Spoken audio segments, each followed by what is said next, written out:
very much, everybody. My name is Patrick Bobilin. I'm in City Council District 5. I had a stump speech prepared, but with the news today, I wrote on something else. I was down at the protest with a lot of you, and I'm really kind of enraged today, so I hope you'll take the ride with me. So I worked on the Bernie Sanders campaign. I worked with Black Lives Matter in Chicago. Thanks. I was also a public school teacher on the south side there. My family's from Bayamon, Puerto Rico, by a Spanish Harlem. I was born upstate because, like a lot of New Yorkers, both then and now, housing affordability was a constant struggle. My mother died young because she didn't have access to preventative care and early detection screening. So, publicly available preventative medicine and single-payer health care are deeply personal issues. I believe strongly in environmental safety as well because in my district they found higher lead toxicity levels in one of the public schools on Roosevelt Island than they found in Flint, Michigan during the height of the crisis. So with this struggle for human rights and social justice, we need elected officials who will demand change without concessions. Today, the president announced yet another discriminatory ban, this time against transgender folks serving in the military. We got a boo from everybody? Boo. This quote-unquote resistance in response that was so quickly taken up by wealthy, moderate Democrats, many of whom were seen in the news rubbing elbows on the 4th of July with Jared and Ivanka, their resistance will not be sufficient this time. We need something more courageous. We need new energy, new perspectives, and new elected officials who aren't worried about maintaining a political career so much as creating a direct and powerful opposition rather than a passive resistance to bigoted and discriminatory agendas. We cannot incentivize an end to greed and corruption through pay raises and concessions to developers, lobbyists, and even our own elected officials. In conclusion, we need direct action through legislation that defines a sanctuary city. We need elected officials who have the courage to fight for housing for our homeless youth and adults.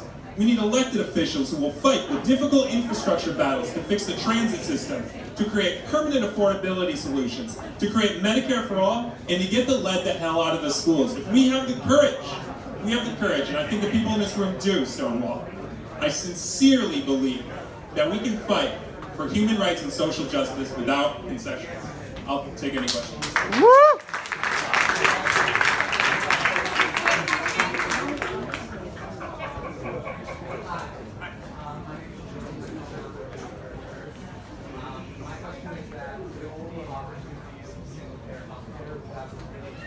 Can you speak up, please? Can you repeat the question? Yeah. We have really powerful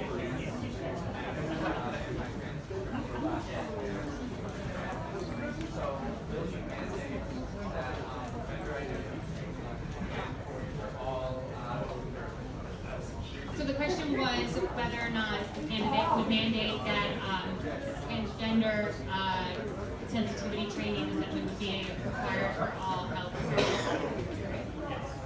I will make a demand that all public officials, at every public office, at every public department, that it's mandatory, absolutely mandatory, that they take trans inclusivity training to be taught by trans and LGBTQ plus people, not by white cisgendered males.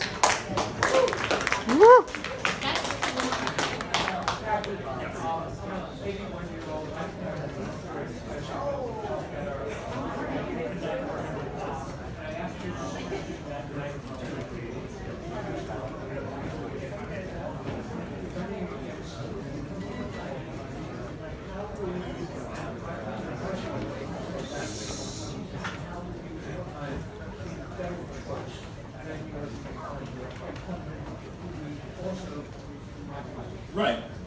The council member is a very friendly person. He's passed some great legislation, like some great programs for school lunches, but I would also say that the city council members, no shade to anyone who's elected and in the room, but unanimously voted to rezone Marx Brothers Park playground at the top part of my district, right over the border, which sets up a precedent to start putting public works up for private profit.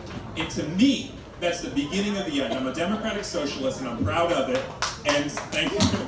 And I believe that we need to protect our public goods. We don't go around getting new parks from the city. And that's just one example. We're going to keep it limited to 2 questions per candidate. Thank you very much. Thank you, everybody.